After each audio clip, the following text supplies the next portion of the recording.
particular teacher in the junior school, he really used to have a go at some of the kids, and including myself. And he once dragged me out of the classroom and literally beat me up in a changing room, and I was absolutely petrified. He had a certain type of way of going through your work with you, whether it was good or bad, correcting mistakes and pointing out the good bits and bad bits and what have you.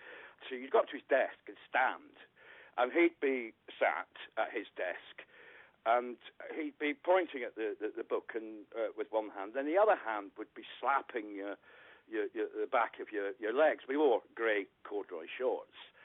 The hand would slap the inner thigh and move up and down, and he would openly be fondling the kids under their shorts and under their underwear, and the class would be sat doing the work. Who knew about this happening? I think everybody.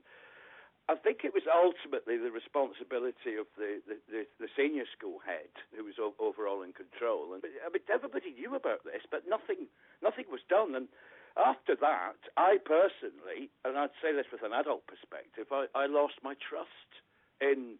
They were beyond reproach. It was obviously normal. These things were what happened, because I was 11 and 12 at the time, because this went on over a period of time. It really, really coloured and affected the way that I went through the rest of the school for years afterwards. And it's only last year that I started to think about it and relay the events in my head, and I then decided to contact the Scottish Child Abuse Inquiry. Can I ask you how many kids do you think this happened to?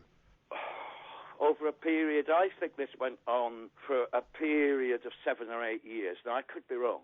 This particular individual had joined the school when it opened.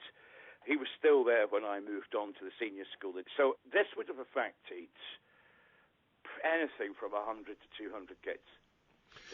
Now, you heard about this from somebody informing you of drive time, didn't you? And you heard Alan tell his story, and you thought, crikey, they're talking about me. Is that right? Yeah, I did, yeah.